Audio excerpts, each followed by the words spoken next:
إن الحمد لله نحمده ونستعينه ونستغفره ونعوذ بالله من شرور أنفسنا وسيئات أعمالنا. من يهده الله فلا مضل له ومن يضلل فلا هادي له. وأشهد أن لا إله إلا الله وحده لا شريك له وأشهد أن محمدا عبده ورسوله. يا أيها الذين آمنوا اتقوا الله حق تقاته ولا تموتن إلا وأنتم مسلمون. يا أيها الناس اتقوا ربكم الذي خلقكم من نفس واحدة وخلق منها زوجها وبث منهما رجالا كثيرا ونساء. واتقوا الله الذي تساءلون به والأرحام إن الله كان عليكم رقيبا. يا أيها الذين آمنوا اتقوا الله وقولوا قولا سديدا يصلح لكم أعمالكم ويغفر لكم ذنوبكم ومن يطع الله ورسوله فقد فاز فوزا عظيما. أما بعد فإن أصدق الحديث كتاب الله وأحسن الهدى هدى محمد صلى الله عليه وسلم وشر الأمور محدثاتها وكل محدثة بدعة وكل بدعة ضلالة وكل ضلالة في النار. أعوذ بالله من الشيطان الرجيم من همزه ونفخه ونفثه. بسم الله الرحمن الرحيم. يوم نقول لجهنم هل امتلأت وتقول هل من مزيد وأزلفت الجنة للمتقين غير بعيد. هذا ما توعدون لكل يواب حفيظ من خشي الرحمن بالغيب وجاء بقلب منيب. ادخلوها بسلام ذلك يوم الخلود لهم ما يشاءون فيها ولدينا مزيد. وقال الله عز وجل في مقام آخر واعبدوا الله ولا تشركوا به شيئا.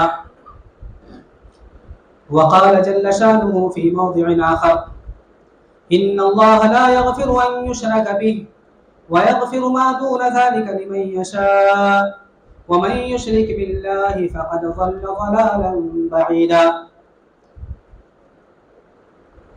وقال الرسول صلى الله عليه وسلم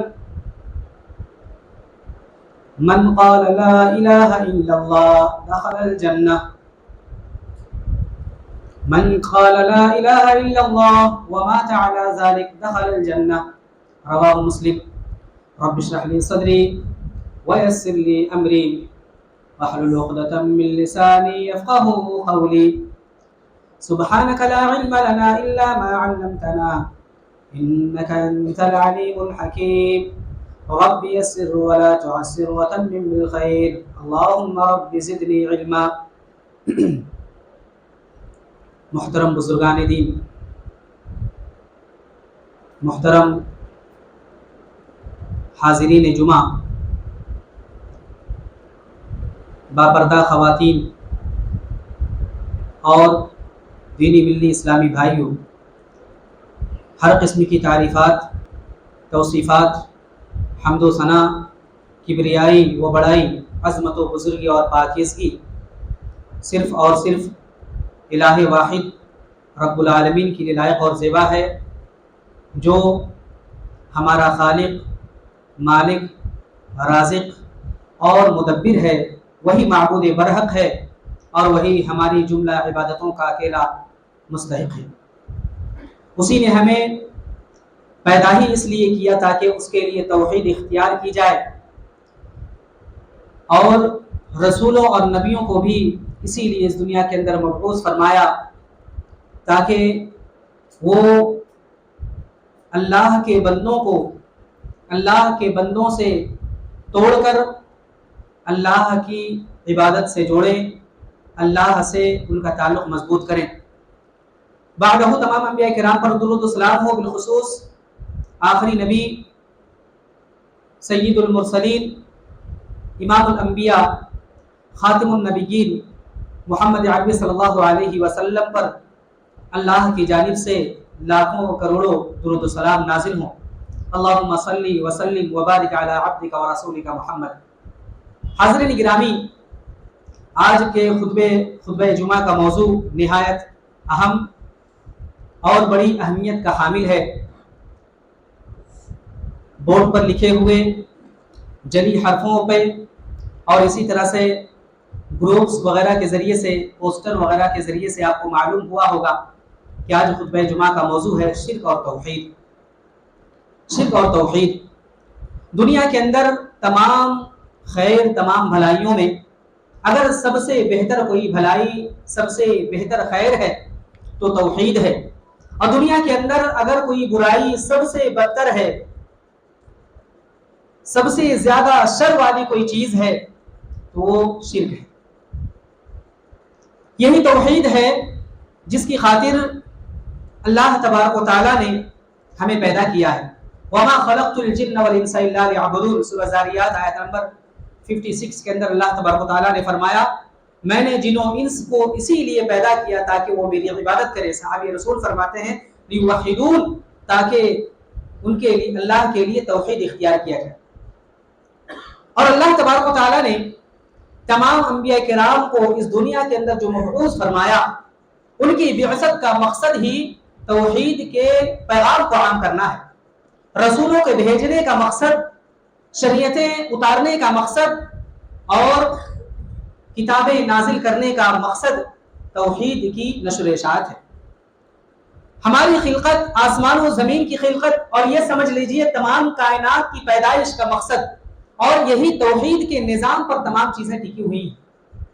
اور اس کے برعکس، اور توحید اللہ تبارک و تعالیٰ کو بہت محبوب بھی ہے، اس کے برعکس شرک اور شرک کی سے ملتی جلتی ہوئی چیزیں اور شرک کی تمام قسمیں اللہ تبارک و تعالیٰ کو ناراض کرنے والی ہیں، اور اللہ تبارک و تعالیٰ نے جو مخلوقات پیدا کی ہیں ان مخلوقات کو بھی شرک کبھی بھی راز نہیں آتا اور نہ کبھی اس سے کوئی مخلوق راضی ہوتی۔ مختصر طور پر شرک کے تعلق سے اور توحید کے ساتھ تعلق سے چند باتیں عرض کروں گا۔ اللہ تبارک و تعالیٰ سے اس دعا کے ساتھ رب کریم مجھ کہنے والے کو قرآن و حدیث کے مطابق سچ بات، حق بات کہنے اور تمام سننے والے بھائیوں اور بہنوں کو بغور سماعت کرنے اور کہی ہوئی باتوں پر ہم سب کو غور و فکر کرنے اور عمل کرنے کی توفیق عطا فرمائے، آمین یا رب العالمین۔ حضرات گرامی، پہلے شرک کو ہم جانتے ہیں۔ شرک کیا ہے؟ شرک کی تعریف میں علماء کرام فرماتے ہیں، خصوصاً عبدالرحمن السعدی رحمہ اللہ فرماتے ہیں، میں عربی نہ بیان کر کے کیونکہ وقت کم ہوتا ہے، صرف ایسے ہی مختصر طور پر اس کی تعریف بیان کر دیتا ہوں خلاصہ، کہ کوئی بندہ اللہ تبارک و تعالیٰ کے لیے اس کا شریک بنا لے، وَأَن يَجْعَلَ الْعَبْدُ نِدًّا لِلَّهِ وَيَدْعُوهُ كَمَا يَدْعُو اللَّهُ، اللہ تبارک و تعالیٰ کے لیے شریک بنا کر کے اس کو پکارے، اس سے خوف کھائے، اس سے امیدیں رکھیں، اس سے ڈرے، اور اسی طرح سے کوئی بھی عبادت جو اللہ کے لیے ہے اس کو اس کی طرف پھیر دے، یہ ہے شرک۔ یہ ہے شرک۔ شرک کی دو قسمیں ہیں، شرک اکبر، شرک اصغر۔ شرک اصغر کیا ہے؟ شرک اصغر ایسا گناہ جس کو شرک تو کہا گیا لیکن وہ ملت سے، اسلام سے خارج کرنے والا نہیں، جیسے ریاکاری مثال کے طور پر۔ ریاکاری، اس کی اور بھی مثالیں ہیں لیکن ایک دو مثالیں دے کر کے میں آگے بڑھتا ہوں۔ ریاکاری، نماز پڑھ رہا ہے لیکن اس میں ریاکاری ہے تو یہ شرک اصغر ہے، وہ اسلام میں تو رہے گا لیکن اس نے بڑا گناہ کیا ہے۔ اور دوسری قسم ہے شرک اکبر۔ شرک اکبر کیا ہے؟ یعنی ہر وہ گناہ جس سے انسان یا مسلمان دار اسلام سے، دین سے خارج ہو جاتا ہے، اس کو شرک اکبر کہتے ہیں۔ شرک اکبر کہتے ہیں، اور انشاءاللہ اسی پر بات ہوگی۔ پھر اس کے بعد اگر تمام شرک کو دیکھیں، کیونکہ اللہ تبارک و تعالیٰ کو رب ماننا، اللہ تبارک و تعالیٰ کو معبود برحق ماننا اور اللہ تبارک و تعالیٰ کی اسماء و صفات پر ایمان رکھنا یہ ہمارے اوپر واجب ہے۔ اب اگر ان چیزوں کو دیکھیں تو اس طرح سے ہمارے لیے جیسے توحید کی تین قسمیں بنتی ہیں، شرک کی بھی تین قسمیں بنی۔ توحید، پھر ربوبیہ یعنی اللہ کے علاوہ کسی کو خالق مان لینا، رازق مان لینا، نفع و نقصان کا مالک مان لینا۔ اسی طرح سے توحید، پھر الوہیہ، عبادت میں شریک، یعنی ہم کوئی بھی عبادت کرتے ہوں، نماز، روزہ، حج، زکوٰۃ، ذبح، قربانی، نذر، اور اسی طرح سے ڈر، خوف، محبت، امید، یہ ساری چیزوں میں سے اگر کسی چیز کو ہم نے کسی کے لیے کیا تو یہ کیا ہے؟ شرک فی الالوہیہ، جس کو ہم عبادت میں شرک بھی کہتے ہیں۔ اور تیسری قسم ہے اسماء و صفات میں شرک، یعنی اللہ تبارک و تعالیٰ کے جو نام ہیں، جو صفات ہیں، جو خوبیاں ہیں، ان ناموں کو اللہ تبارک و تعالیٰ کے لیے ہی ماننا، اس میں کسی طرح کی کوئی تحریف، کوئی رد و بدل، کوئی ترمیم، کوئی چینجنگ نہ کرنا، اور اللہ تبارک و تعالیٰ کی خوبیوں کو بھی ویسا ہی ماننا جیسا کہ قرآن میں یا حدیث میں اللہ کے رسول صلی اللہ علیہ وسلم نے بیان فرمایا۔ اگر ان چیزوں میں کوئی اللہ کے علاوہ کسی کے لیے خوبی کو بیان کرتا ہے، یا اسی طرح کا نام اللہ کے لیے رکھتا ہے، یا اس کے اندر تحریف کرتا ہے، چینجنگ کرتا ہے، تو وہ شرک فی الاسماء والصفات، یعنی اسماء و صفات میں شرک کرنے والا ہو جاتا ہے۔ اب جو بات ہوتی ہے ہمارے زمانے میں، یہ شروع زمانے سے اب تک جو شرک ہوتا آیا ہے، زیادہ تر شرک فی الالوہیہ، یعنی عبادت میں شرک پایا جاتا ہے۔ مشرکین مکہ کی بات کریں تو وہ بھی اللہ رب العالمین کو رب مانتے تھے، خالق مانتے تھے، نفع و نقصان کا مالک مانتے تھے، اولاد دینے والا سب کچھ مانتے تھے، لیکن وہ عبادت میں شرک کرتے تھے۔ اسی لیے اللہ کے نبی صلی اللہ علیہ وسلم نے ان سے قتال کیا، ان سے جہاد کرنے کا حکم نازل ہوا، قطع تعلق کر دیا، قطع تعلق ان سے کیا، اور ان کے اوپر تلواریں اٹھائی۔ صرف توحید ایسا نہیں کہ توحید نہیں تھی ان کے اندر، توحید تھی، لیکن توحید ربوبیت، رب ماننے والی توحید۔ اور یہاں پر مطلوب کیا ہے؟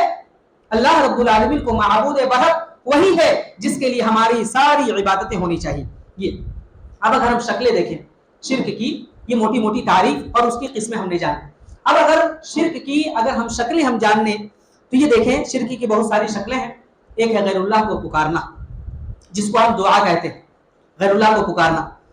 اگر کوئی شخص اللہ کے علاوہ کسی اور کو پکارے، کسی سے دعا کرے، کسی سے منتیں مانے، اور اسی طرح سے کسی کو اپنی حاجت کے وقت، ضرورت کے وقت پکار کر کے کہے کہ ہمیں ہماری مدد کر، تو یہ ایک شکل ہے جو ہمارے یہاں بھی پائی جاتی ہے اور مشرکین مکہ کے اندر بھی پائی جاتی تھی۔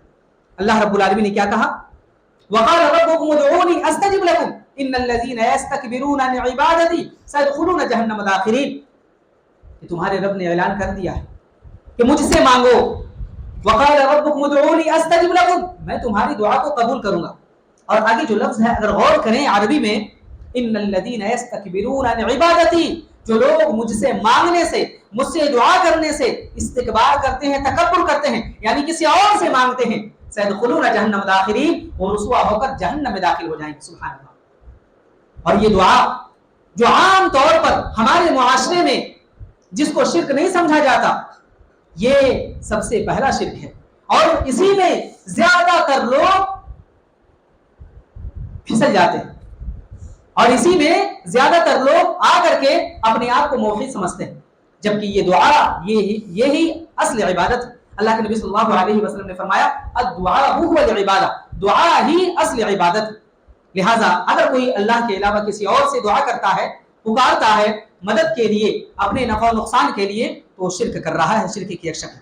اسی طرح سے محبت کرنا اللہ کے علاوہ، اللہ سے جیسے محبت کرنی چاہیے، اگر کوئی شخص اللہ کے علاوہ کسی سے محبت کرے، خواہ وہ نبی ہو، ولی ہو، پیر ہو، فرشتہ ہو، نیک صالح ہو، کوئی بھی ہو، اگر اللہ کی طرح کوئی محبت کرتا ہے تو یہ شرک ہے، محبت میں شرک ہے، یہ اس کی شکل۔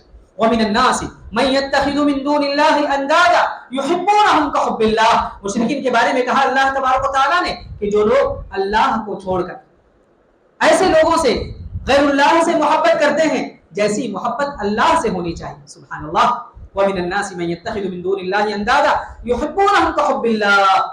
اللہ سے جیسے محبت کرنی چاہیے ویسی محبت کرتے ہیں۔ وَالَّذِينَ آمَنُوا أَشَدُّ حُبًّا لِلَّهِ، جبکہ توحید والوں کا عمل یہ ہوتا ہے، توحید والوں کا طریقہ یہ ہوتا ہے کہ وہ اللہ سے ٹوٹ کر کے محبت کرتے ہیں، تو یہ محبت کی ایک شکل۔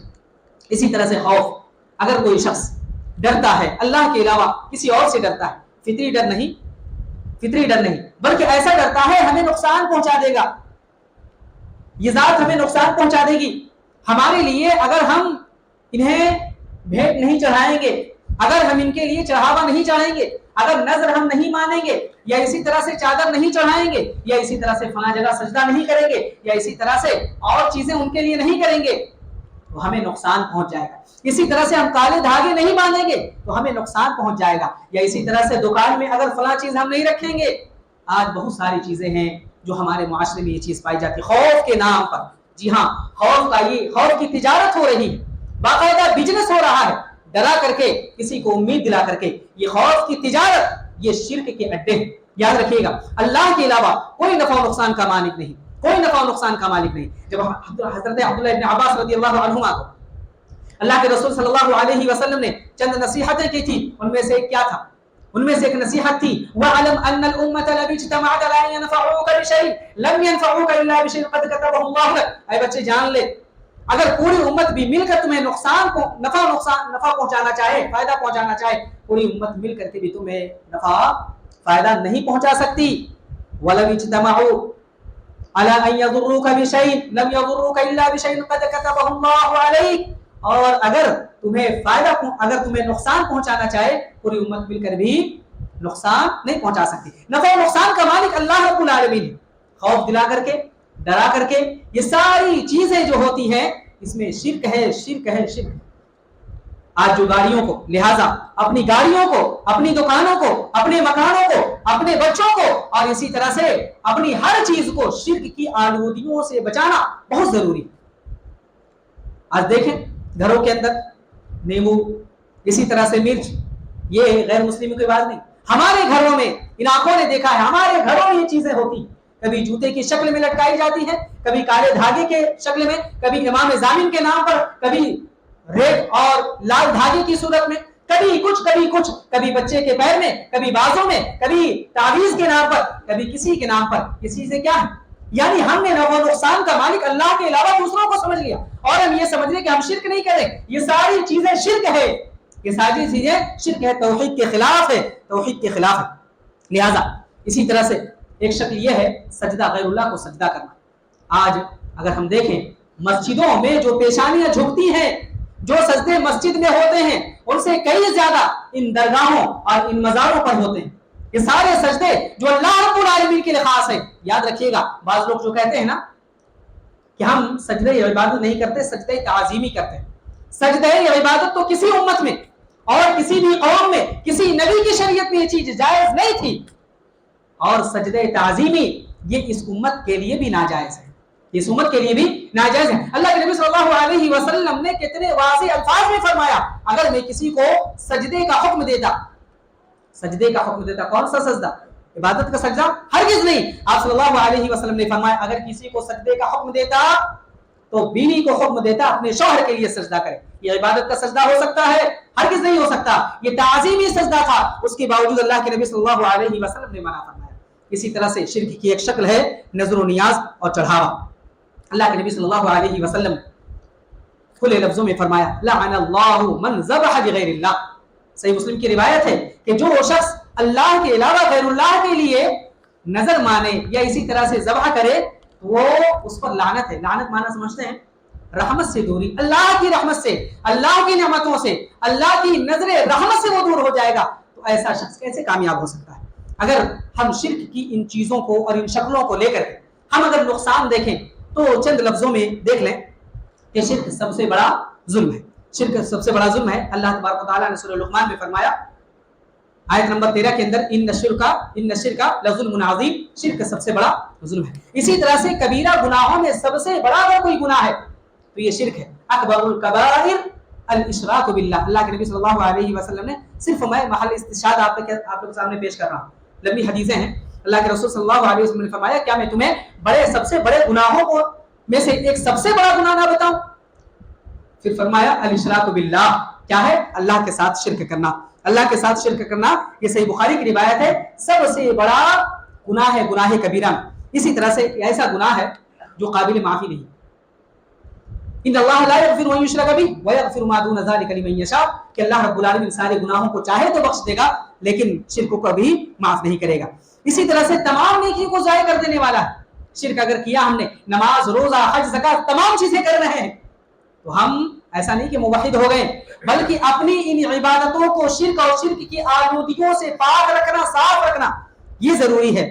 وَلَقَدْ أُوحِيَ إِلَيْكَ وَإِلَى الَّذِينَ مِنْ قَبْلِكَ لَئِنْ أَشْرَكْتَ لَيَحْبَطَنَّ عَمَلُكَ وَلَتَكُونَنَّ مِنَ الْخَاسِرِينَ۔ اگر اسی آیت کے ٹکڑے کی اگر تشریح کی جائے تو ایک جمعہ کا خطبہ ناکافی ہوگا۔ لہذا اللہ رب العالمین نے کیا فرمایا؟ آپ کی طرف ہے محمد صلی اللہ علیہ وسلم وحی کی جا رہی ہے، آپ سے پہلے امتیوں کے رسولوں کی طرف بھی یہی وحی کی گئی۔ لئن اشرکت، اگر آپ نے شرک کیا، کیا نبی شرک کر سکتا ہے؟ رسول شرک کر سکتا ہے؟ آپ کے ذریعے سے پوری امت کو یہ دعوت دی جا رہی ہے، یہ پیغام سنایا جا رہا ہے۔ اگر بڑے سے بڑے عبادت گزار، تہجد گزار اور حج کرنے والے، عمرہ کرنے والے نے بھی شرک کی ملاوٹ اپنی عبادت میں کی، لَيَحْبَطَنَّ عَمَلُكَ وَلَتَكُونَنَّ مِنَ الْخَاسِرِينَ، کہ سارے اعمال برباد ہو جائیں گے، سارے اعمال برباد ہو جائیں گے۔ یہ حج، یہ عمرہ، یہ صدقات، یہ خیرات کچھ بھی کام آنے والی نہیں، کچھ بھی کام آنے والی چیز نہیں ہے اگر ہم نے شرک کی ملاوٹ کی ہے۔ اسی طرح سے جنت ہمیشہ کے لیے حرام اور جہنم واجب ہو جاتا ہے، جیسا کہ اللہ کے رسول صلی اللہ علیہ وسلم نے فرمایا، اللہ رب العالمین خود ہی فرمایا انہ من یشرک باللہ فقد حرم اللہ علیہ الجنہ ومأواہ النار وما للظالمین من انصار، کہ جو شخص شرک کرنے والا ہے اللہ تبارک و تعالیٰ اس کے لیے جنت کو حرام کر دیا ہے اور اس کا ٹھکانہ جہنم ہے اور ظالموں کا کوئی مددگار نہیں۔ یہ شرک کے تعلق سے چند باتیں تھیں۔ اب آئیے توحید کے تعلق سے چند باتیں ہم آپ کے سامنے پیش کریں گے۔ اگر شرک کرنے والا سب کچھ کرتا ہے، ساری عبادت انجام دیتا ہے، اخلاص ہے، سب کچھ ہے، لیکن شرک ہے، تو پھر وہی بات ہوگی جو میں سر بسجدہ ہوا کبھی تو زمین سے آنے لگی صدا، تیرا دل تو ہے سنماشنا، تجھے کیا ملے گا نماز میں؟ نماز، روزہ، حج، زکات یہ نیکیاں ہیں، لیکن سب سے بڑی اگر کوئی نیکی ہے تو توحید ہے، سب سے بڑی اگر نیکی ہے تو توحید ہے، سب سے بڑی خیر ہے تو توحید ہے، سب سے بڑی بھلائی ہے، سب سے بڑی بھلائی تو توحید ہے۔ یاد رکھیے گا، یہ بات نوٹ کر لیں اور ہر بچے کو بھی یہ سکھائیں، اپنے بچوں کو، اپنے بھائیوں کو، اپنے چھوٹوں کو، اپنے بڑوں کو، اپنے مردوں کو، اپنی خواتین کو، ہر ایک کے دماغ میں، ذہنوں دماغ میں یہ بات ڈال دیں کہ اگر پوری دنیا کی تمام چیزیں اور تمام نعمتیں اگر کسی کو مل جائے، لیکن اگر توحید سے وہ شخص محروم ہے، اللہ کی قسم کھا کر کہتا ہوں سب سے بڑا محروم شخص ہے، سب سے بڑا بدنصیب شخص ہے۔ اور اگر کسی کو دنیا کی تمام نعمتوں سے محروم رکھا گیا ہے، لیکن توحید کی نعمت اس کے دل میں ہے، اس کی زبان پر ہے، اس کے عمل میں اگر توحید ہے، شرک سے وہ شخص پاک ہے، تو اللہ کی قسم سب سے بڑا بانصیب شخص ہے، سب سے بڑا سعادت مند شخص ہے، سب سے بڑا خوش نصیب شخص ہے۔ لہٰذا اپنے آپ کو توحید والا بنانے کی ضرورت ہے، اپنے بچوں کو توحید کا درس دینے کی ضرورت ہے، توحید کے پیغام کو عام کرنے کی ضرورت ہے۔ توحید کیا ہے؟ وہ افراد اللہ سبحانہ وتعالی بما یختص به من الربوبیت والالوہیت والاسماء والصفات۔ شرک کے بیان میں کچھ باتیں آ گئی ہیں، یعنی جو بھی اسماء و صفات، ربوبیت اور الوہیت میں سے اللہ رب العالمین کے جو خاص ہے وہ اللہ ہی کے لیے خاص رکھا جائے، یہ ہے توحید، یہ ہے توحید۔ اسی طرح سے تمام انبیاء کی دعوت کا مرکز توحید ہی رہا ہے، تمام انبیاء کی۔ ایک بات اور، ایک نقطے کی بات دیکھیں، آدم علیہ الصلوۃ والسلام سے لے کر محمد صلی اللہ علیہ وسلم تک 1 لاکھ سے زیادہ نبی آئے، ہے نا؟ 1 لاکھ سے زیادہ نبی آئے، ایک حدیث کے مطابق 1,24,000، 1 لاکھ سے زیادہ نبی آئے، اور ہر نبی کی شریعت کچھ مختلف ہوا کرتی تھی، کچھ احکام مختلف ہوتے تھے۔ مثال کے طور پر آدم علیہ الصلوۃ والسلام کی شریعت میں سگے بھائی بہن سے رشتہ نکاح جائز تھا، ہماری شریعت میں ہے، بلکہ اس کے بعد کی شریعتوں میں ناجائز۔ لیکن توحید کا یہ جو پیغام ہے، توحید کی شکلیں ہیں اور توحید جیسی عبادت آدم علیہ الصلوۃ والسلام سے لے کر محمد صلی اللہ علیہ وسلم تک کوئی چینجنگ نہیں آئی۔ مثالیں بہت ہیں، بہرحال کوئی چینجنگ نہیں آئی ہے۔ لہٰذا تمام انبیاء نے اسی بات کی دعوت دی، وَلَقَدْ بَعَثْنَا فِي كُلِّ أُمَّةٍ رَسُولًا أَنِ اعْبُدُوا اللَّهَ وَاجْتَنِبُوا الطَّاغُوتَ۔ سب کی دعوت کا مرکز یہی رہا، سب کی دعوت کا خلاصہ یہی رہا، نچوڑ یہی رہا، اللہ کی عبادت کرو اور طاغوت سے بچو، یعنی توحید پر رہو اور شرک سے بچو۔ توحید کا آغاز، یہ توحید کا جو آغاز ہے، اسی سے ہمیں توحید ہی سے اپنی دعوت کا آغاز کرنا چاہیے، میٹھی میٹھی باتوں کے ذریعے سے، اور اسی طرح سے دوسری چیزوں کے ذریعے سے نہیں، بلکہ توحید سے آغاز ہونا چاہیے۔ اللہ کے رسول صلی اللہ علیہ وسلم، صحابی رسول فرماتے ہیں، اللہ کے رسول صلی اللہ علیہ وسلم ذوالمجاز ایک بازار لگتے تھے، 3 بازار، ان میں سے ایک ذوالمجاز۔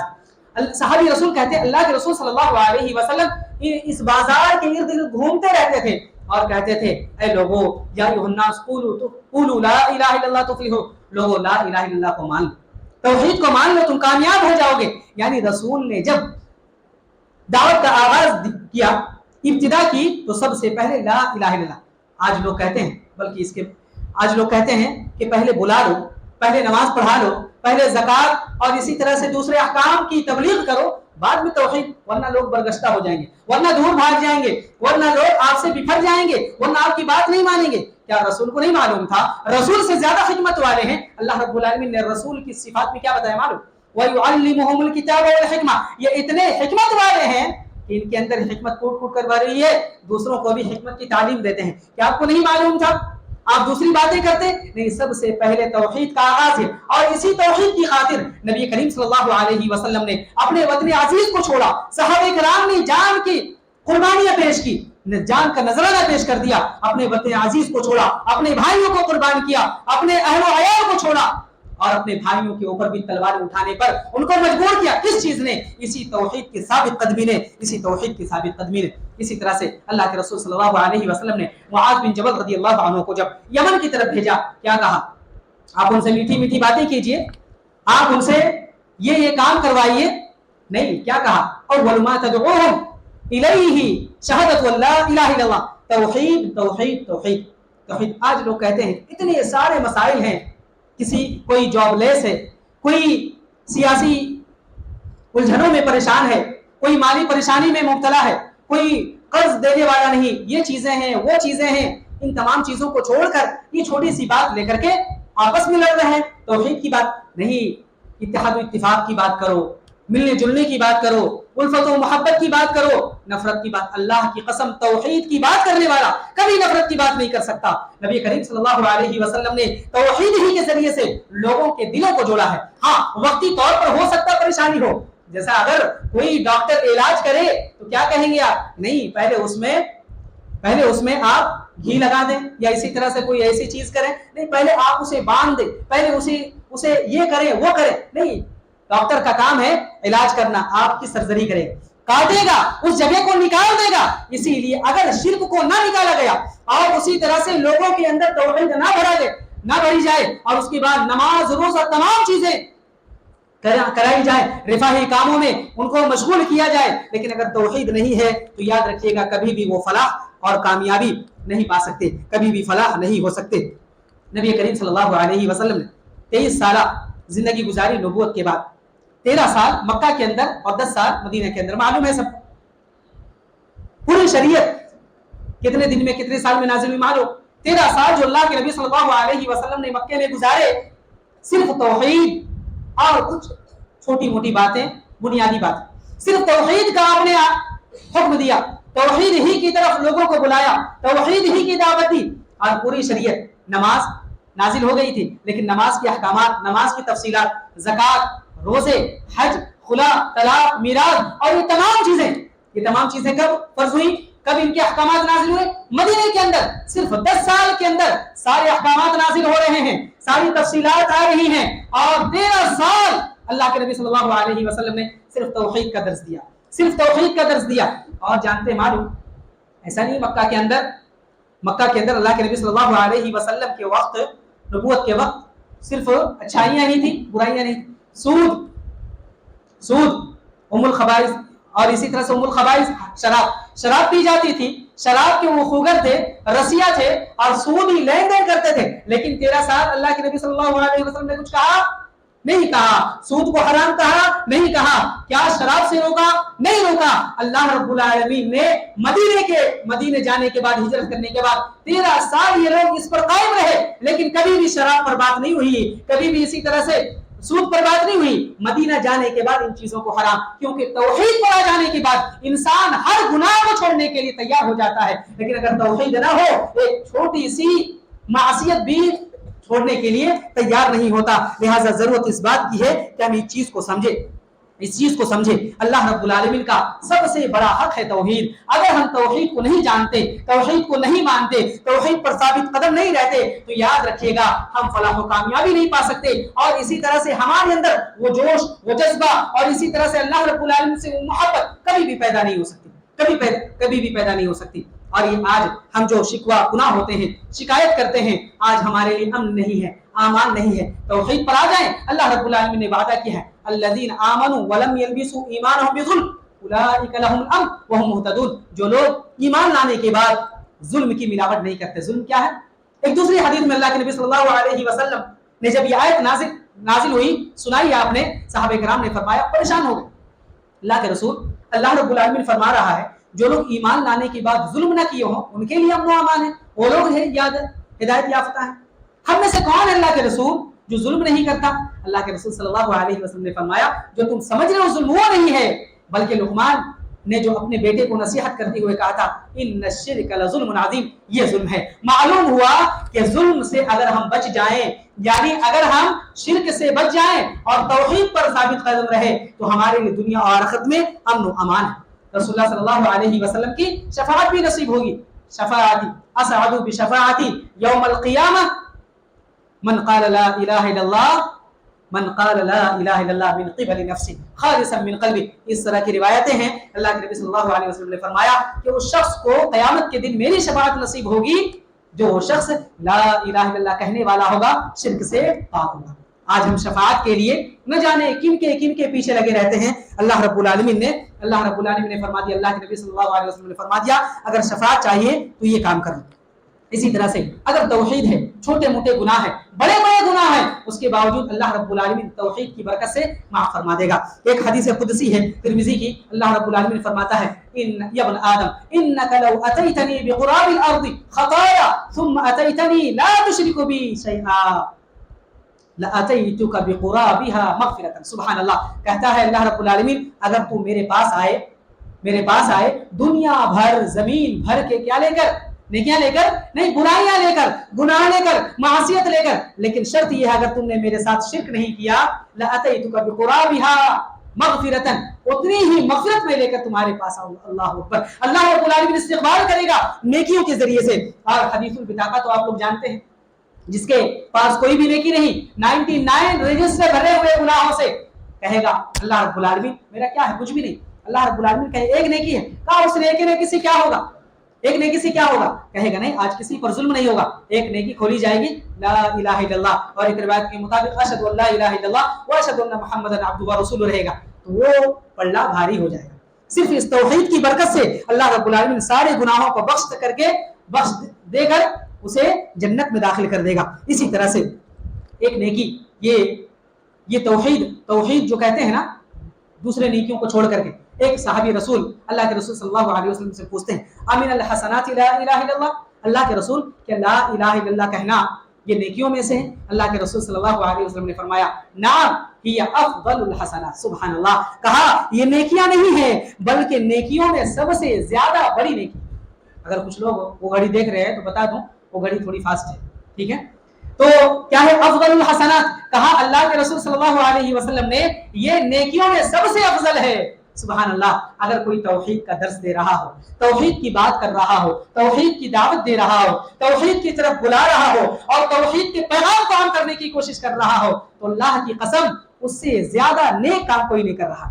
لوگ تانا دیتے ہیں، لوگ تشنیع کا شکار بناتے ہیں، کیا لگے ہوئے ہیں اور دوسرے مسائل کو چھوڑ کر، دوسری چیزوں کو چھوڑ کر صرف توحید اور توحید کی وجہ سے یہ ہو رہا ہے وہ رہا۔ اگر ہم اقتدار کی بات کریں، جو بعض لوگ کہتے ہیں ایک طبقہ ہے جو اقتدار کے پیچھے پڑا ہوا ہو اور وہ کہتا ہے پہلے اقتدار ہم حاصل کر لیں، حکومت حاصل کر لیں، اس کے بعد تو ہم نماز روزہ حج زکات اور توحید سب پھیلائیں گے۔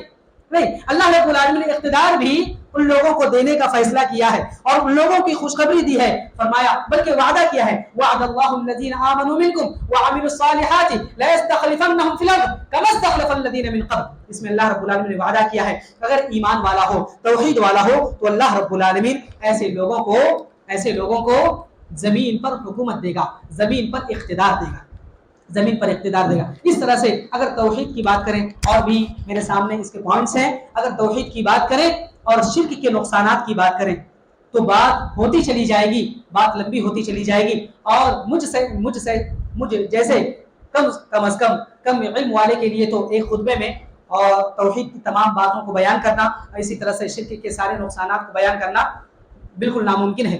لہٰذا ہمیں چاہیے کہ ہم توحید کے تعلق سے بالکل ہم سنجیدہ ہو جائیں، اس کو ہم کمتر نہ سمجھیں، اور اسی طرح سے شرک کو بھی کمتر نہ سمجھیں، اس کے نقصانات کو، اس کی شکلوں کو ہم جاننے کی کوشش کریں تاکہ ہمارے اندر وہ توحید آ جائے جس توحید کی بدولت اللہ کے نبی صلی اللہ علیہ وسلم نے تربیت کی تھی صحابہ کرام کی، اور جس توحید کی بدولت صحابہ کرام نے سب کچھ چھوڑنے پر چھوڑنے کے لیے تیار ہو گئے تھے سوائے اللہ رب العالمین کے نام اور اللہ رب العالمین کی توحید کے۔ اللہ رب العالمین سے دعا ہے رب کریم ہم تمام لوگوں کو توحید پر پابند رکھے، توحید کے درس کو یا توحید کے پیغام کو عام کرتے ہوئے دنیا میں زندہ رکھے، جب تک دنیا میں اسلام کے احکام پر عمل کرتے ہوئے رکھ، توحید کے پیغام کی نشر و اشاعت میں اپنی زندگی گزارنے کی توفیق عطا فرما۔ رب العالمین ہمیں شرک اور شرک کی آلودگیوں سے پاک و صاف رکھ۔ اللہ رب العالمین ہمیں شرک کی جو شکلیں ہیں ان کی پہچان اور ان کی معرفت فرما دے۔ رب العالمین جو دنیا میں جہاں کہیں مسلمان پریشان ہو اسی پریشانی کو دور فرما دے، جو بدحال ہیں ان کی بدحالی کو دور فرما دے، جو مقروض ہیں ان کے قرض کی ادائیگی کے اچھے اسباب پیدا فرما دے، جو بے یار و مددگار ہے رب العالمین تو غیب سے مدد فرما۔ اللہ رب العالمین جو بے اولاد ہیں ان کو اولاد کی نعمت سے مالا مال فرما دے، جن کی اولاد نافرمان ہے ان کی اولاد کو فرما بردار بنا دے۔ اللہ رب العالمین جب تک دنیا میں زندہ رکھ، دین اسلام پر قائم رکھ، عمل کرتے ہوئے زندہ رکھ، صحت و تندرستی کے ساتھ زندہ رکھ، اور جب ہمارا خاتمہ ہو خاتمہ بالخیر نصیب عطا فرما۔ آمین وآخر دعوانا الحمدللہ رب العالمین۔ بارک اللہ لی ولکم فی القرآن العظیم ونفعنی وإیاکم بما فیہ من الآیات والذکر الحکیم، انہ تعالی جواد کریم ملک بر رؤوف۔